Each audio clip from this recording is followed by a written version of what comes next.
Our phone number is 877-937-1047. Our website, johnjrich.com. All our social media is at John J. and Rich. Crazy weekend, huh? I'll say. Pretty insane. Man, that was crazy. The Trump stuff, all the celebrities are dying. And then I was like touching base with Kyle on certain things. I can't believe, sometimes I see my life like in reverse through you, because what happened to your son happened exactly to my son. I feel like, how old is your son? 7. 7 is exactly what happened to Dutch. What happened? So we were actually up in Greer, and we had gone to this little park. And Greer's such a small, cute little town that like park equipment is kind of old school. It's like 1975 there. Yeah, where, like safety wasn't as much of a concern, if you will. But he was trying out the monkey bars. And I was so proud of him because Easton is so cautious. He doesn't really take risks. And he climbed up, and these particular monkey bars were probably monkey bars that John Jay, as a very tall man, could do and not touch the ground. Oh, wow. They were pretty up there. high up there. So he gets up there to the first rung, and he's like, I don't know. What happens if I fall down? I go, you fall down and you get back up. No problem, right? And so he tries to do it, and he makes it almost across, falls down, lands on his feet. I go, see? There you go. And he was like, okay. So he got this sort of confidence, like it's going to be all right. Then he goes on the monkey bars again. He makes it all the way across. He's so proud of himself. I'm like, dude, this is awesome. This is your first time, right? And so we were in the middle of kind of like eating a sort of picnic. And so the picnic table where I was sitting, to turn around to eat, my back was kind of to the monkey bars. And so he apparently kept going, right? Because he was in it, right? He's doing these monkey bars, right? And I'm about to take a bite of food, and all of a sudden I hear both my husband and our friends go, and then I hear boom, and then I just hear Easton scream, like this blood-curdling scream, and he goes, my arm's broken! I need to go to the hospital! And I'm like, oh my gosh. Oh. So Scott had, like, because he kind of like actually saw him falling, had already started running over there. I run over, I pick him up, and I just see my husband's face as I'm holding Easton, and he's crying. And Scott just gives me the face like, it doesn't look good. Like his arm doesn't look good. And Easton's kind of holding on to me, and I look down, and you know how on where your forearm goes into your wrist, goes into your hand, it's a straight line. Mm-hmm. His was not a straight line. It was like angular. It like curved in. And I looked at Scott, and I'm like, oh, expletive, quietly mouthing it, trying not to let Easton feel my fear for him. And I'm calming him down, and I'm like, okay, it's going to be all right. Addie broke her arm before. If it's broken, bones heal. Let's do this. Let's find the place to go. We're going to take care of it.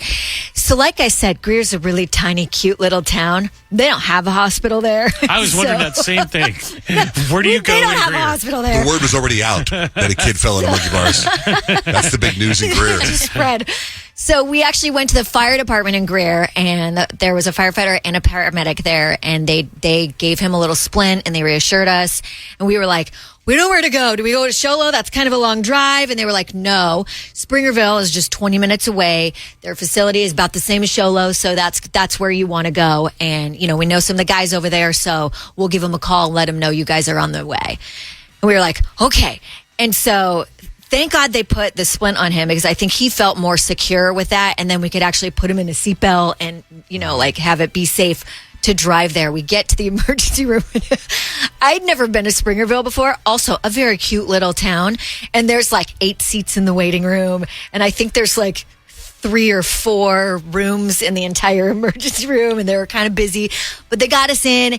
They took an x-ray right when we got there. And when the doctor looked at it, he's like, yeah, it's definitely fractured. And I posted a picture of the x-ray on my Instagram. And it's like, it's totally, I mean, it looks displaced. Yeah, and then you can tell why the arm looked curved. So what he did is he's like, when's the last time he ate or drank? I'm like, we were just eating lunch, basically. And he's like, okay, well, normally what we would do is we would basically put him under and reset the bone. Dang. And I'm like, ugh. And they're like, we don't want to do that because he just ate, and that's not going to be good with anesthesia or whatever. So he's like, I'm going to sit with him and see if I can do it manually while he's awake. And I was like, that sounds really painful. He's 7 and doesn't really have a great pain tolerance. And he's like, I'll take it easy. I'll do what I can. So he goes and he tries to do it, and Easton's like, ow, ow. And I'm like, oh, I hate seeing this. That's I hate going to seeing be my kid in awful pain. for you. So the doctor then leaves and he comes back with this huge shot of something. He's like, I'm going to give him a numbing shot. He gives him 5 shots. And you guys, when I tell you, like, he puts the needle in and moves the needle around when the stuff's going in, I was just like, oh my gosh. But I think I was freaking out more than Easton because he was like, ow, ow, ow. He wasn't crying. And I'm like, oh my God, you're being so brave right now. This is great.